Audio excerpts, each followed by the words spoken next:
So I've invited you here today to discuss and answer questions you have regarding evidence that was destroyed by a Precinct 4 Harris County Deputy Constable. As you already know, Precinct 4 Constable Mark Herman has fired Corporal Chris Hess, who worked in their property room. We have asked the constable to commission an independent independent audit immediately so everyone can get the correct number of cases that have been affected. I have put together a team to review every case involved. However, the number of cases reported by Precinct 4 is ever changing. Our team has already spent hundreds of hours evaluating the cases we currently know about. And until we get a final number, we really have no idea how long it's going to take to sort this out. Our Public Integrity Division is currently conducting an investigation to identify all persons responsible for destroying this evidence and why they did it. When that investigation is complete, criminal charges may be filed. Now I'll give you a timeline of how and when this office was involved. In February of this year, an administrative assistant in our grand jury division discovered that evidence in 3 Precinct 4 cases had been destroyed prior to testing and without a valid destruction order. He immediately notified the chief prosecutor of the grand jury division, who promptly dismissed those 3 cases.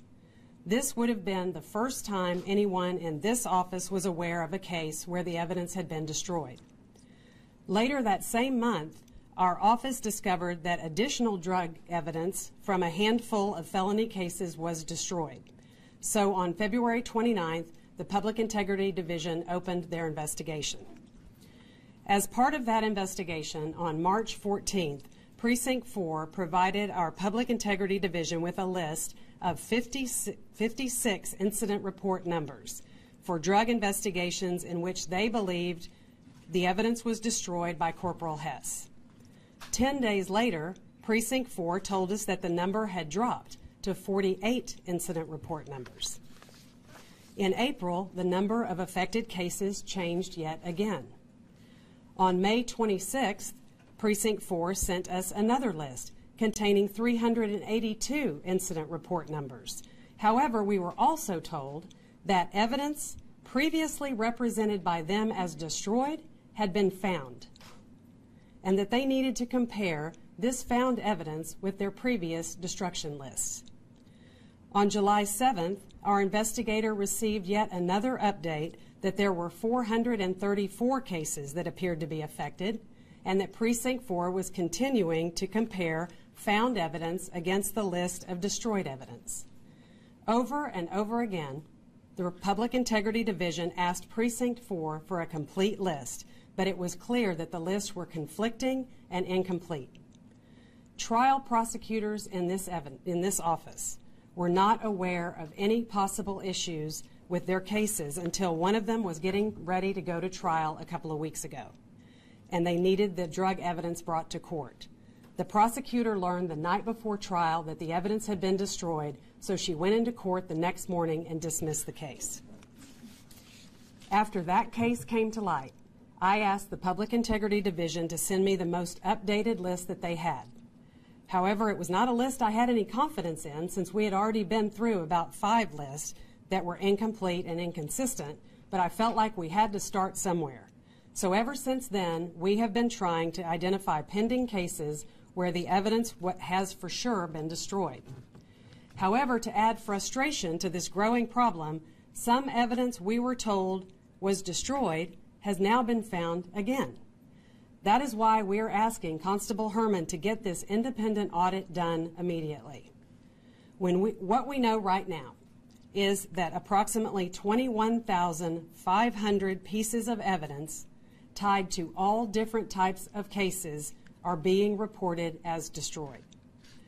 We will continue to devote as many hours as it takes to get to the bottom of what happened and who was responsible, and more importantly, to identify every single Precinct 4 case where evidence was destroyed before its disposition. I'll take questions now.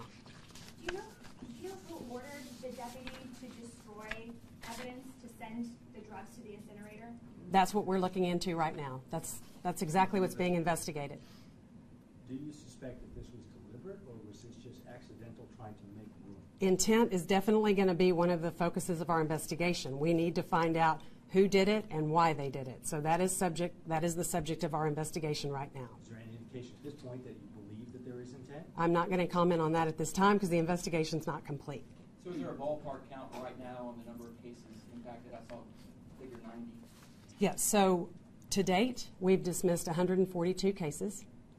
We have 1,072 cases that are pending, that are not drug cases, and I've asked the prosecutors in each court to evaluate those cases one by one to see what evidence was destroyed and is there any left to go forward. Because if there's any left to go forward, we will. And then of the 21,500 list, we've been able to match those incident numbers to 600 disposed cases so far, and we are preparing notices right now to send to defense counsel and the defendants on those cases. And these are almost all drug cases, or can you say that at this point? I'd say the majority are drug cases, but there's certainly all different kinds. This week we tried an aggravated assault where the bullets were destroyed, but there was other evidence remaining, and got 50 years yesterday on that case. What is the lesson to other law enforcement agencies? Because this is not, could have been any precinct, I'm guessing. Well, I think every law enforcement agency knows that that they are the keepers of the evidence, and we have to have evidence to prosecute cases successfully. So we would hope that they would use national best practices to run their property rooms. And there's lots of groups that they can turn to for help if they need help in developing a property room policy. But this is just a critical part of law enforcement, maintaining the evidence.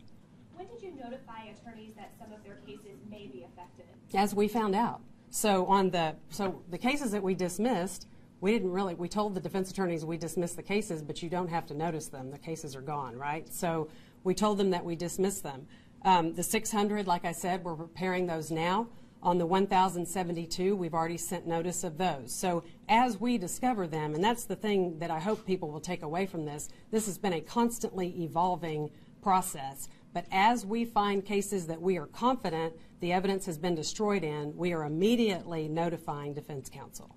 What's the most serious case that you've had to dismiss? You know, since the 1,072 are still pending, I can't answer that question yet because we're looking at all of them. We have automatically dismissed the drug cases, and the figure of 30 grams comes to mind. Like that's the most that I've heard about. No murder cases?